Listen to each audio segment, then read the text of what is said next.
नमस्कार, मी शीला पाटील. शिदोरीमध्ये आपले स्वागत आहे. आज आपण पाहणार आहे नाचणीचं घावणं. नाचणी उन्हाळ्यामध्ये आपल्या आहारामध्ये असलं पाहिजे. नाचणी शरीराला थंडावा देते. त्यामध्ये लोह, कॅल्शियम, मॅग्नेशियम नैसर्गिकरित्या भरपूर प्रमाणात असल्यामुळे आपण उन्हाळ्यामध्ये त्याचा वापर केला पाहिजे. नाचणीची घावणं, थालीपीठ किंवा लाडू किंवा भाकरी या स्वरूपामध्ये आपण खाल्लं पाहिजे. नाचणीची घावणं अगदी 5 ते 10 मिनिटात आपण तयार करू शकतो. लहान मुलांपासून मोठ्यांपर्यंत सर्वांनाच आवडू शकतं. ही घावणं हे बघा एकदम मऊ लुसलुशीत राहत असल्यामुळं आपण हे नाश्त्याला किंवा टिफिनमध्ये सुद्धा देऊ शकतो. हे बराच वेळ या पद्धतीनं मऊ लुसलुशीत राहतात. चला तर कसं करायचं ते पाहूया. नाचणीच्या पिठाचं घावण करण्यासाठी गॅसवरती एक तवा तापवायला ठेवायचा. गॅस एकदम बारीक करून ठेवायचा. आता आपण पटकन बाकीची तयारी करून घेऊया. आता खलबत्त्यामध्ये थोडंसं जिरं, लसणाच्या 1-2-3 पाकळ्या, 2च मिरच्या, त्यातल्या मी बिया काढलेल्या आहेत कारण मिरच्या थोडेशा तिखट आहेत त्यामुळे, आणि आल्याचा 1 अर्धा इंच तुकडा. हे सगळं बारीक ठेचून घ्यायचं. नाचणीच्या पिठाचं घावण करण्यासाठी मी इथं एका भांड्यामध्ये 1 वाटी नाचण्याचं पीठ घेतले. कोणतेही वाटी घ्या.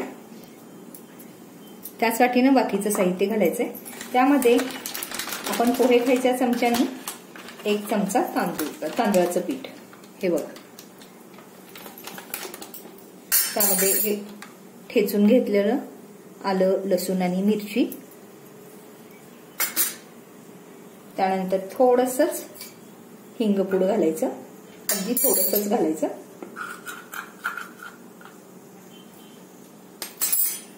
आणि आपण मिरच्या त्यात वापरलेल्या आहेतच, आणि अगदी थोडंसं लाल तिखट, आणि चवीनुसार त्यामध्ये मीठ घालायचंय. मिठाचं प्रमाण शक्यतो सुरुवातीला कमीच ठेवा, नंतर आपण आणखीन वाढवू शकतो. त्यानंतर हे सर्व मिश्रण एकत्र करायचं. किंचित आंबटपणा येण्यासाठी त्यामध्ये आपण ताक घालायचंय. तुम्ही ताक न घालता पाणी घातलं तरी पण चालतंय. 1 वाटी ताक आणि 1 वाटी पाणी घालायचंय. हे ताक जास्त आंबट नको आणि जास्त गोडही नको, या पद्धतीचं. त्यामध्ये हे बारीक चिरलेलं कोथिंबीर आणि यातल्या आधी सगळ्या गाठी फोडून घ्यायच्या. पूर्ण गाठी फोडल्यानंतर मग नंतर आपण आणि पाणी घालायचंय.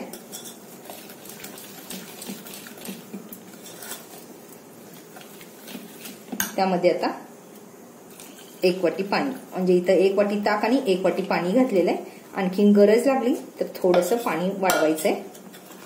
पूर्ण गाठी फोडून घ्यायचं.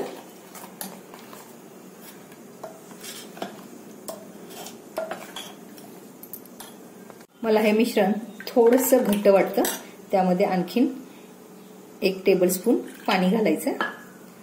पूर्ण मिश्रण एकसारखं करायचं. त्यामध्ये गाठी राहायला नको, आणि एकदम छान या पद्धतीचं असं आपल्याला मिश्रण हवं. घावण घालताना परत गॅस मोठा करायचा. तवा छानसं तापू द्यायचा. तवा तापल्यानंतर त्यावरती नारळाच्या शेंडीने किंवा कांद्याने किंवा ब्रशनी तेल लावायचं. तेलाचं प्रमाण खूप कमीच ठेवायचं. तवा एकदम छान तापल्यानंतर मिश्रण परत खालीवर पातेल्यामध्ये हलवून घ्यायचं. प्रत्येक वेळी हलवायचं, आणि आता हे आपण मिश्रण घालायचं.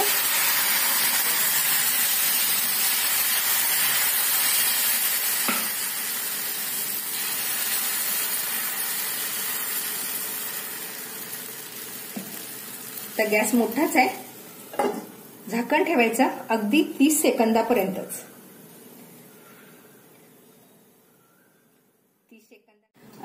30 सेकंद झाल्यानंतर हे झाकण काढायचं. गॅस आता बारीकच आहे, तर बारीक गॅसवरती हे छान चांगलं भाजू द्यायचं. आपण आधी त्याला हात लावायचा नाही. ते भाजलं गेलं की त्याच्या कडा आपोआप सुटू लागतात. कडा आता विलग होऊ लागल्या. ह्या स्टेजला पूर्ण पालती करायचं. किती छान भाजलं गेले बघा. हे पण अगदी मिनिटाभर त्याला भाजू द्यायचं, म्हणजे दोन्ही बाजू छान शेकले जातात. छान भाजले गेले. आता हे काढून घ्यायचं आणि अशा टोपलीमध्ये ठेवायचं. टोपलीमध्ये ठेवल्यामुळं त्यातली हवा निघून जाते आणि बराच वेळ आपलं हे घावण मऊ राहतं. हे बघा, आपलं नाचणीचं घावण तयार झालेलं आहे. एकदम मऊ आणि लुसलुशीत. हे बघा किती जाळीदार झालेलं आहे. यामध्ये आपण मिरची करायला खूप सोपे आहे. आपण यामध्ये मिरची, जिरं, आलं वगैरे घातलेलं असल्यामुळे आपल्याला यासोबत चटणीची काही गरज लागत नाही. पण तुम्हाला आवडत असेल तर कुठलीही चटणी तुम्ही करून घेऊ शकता, किंवा अगदीच नसेल तर दही, लोणी किंवा सॉस सोबत सुद्धा तुम्ही खाऊ शकता. दुपारच्या चहा सोबत सुद्धा हे घावण खूप छान वाटतं. करायला सोपे असल्यामुळे 10 मिनिटात आपण करू शकतो.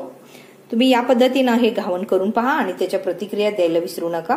रेसिपी आवडल्यास लाईक, शेअर, कमेंट करा आणि अजून तुम्ही शिदोरी या चॅनलला सबस्क्राईब केला नसेल तर प्लीज सबस्क्राईब करा. वेळात वेळ काढून माझी रेसिपी पाहिल्याबद्दल धन्यवाद. परत भेटू अशा साध्या आणि सोप्या रेसिपी सोबत.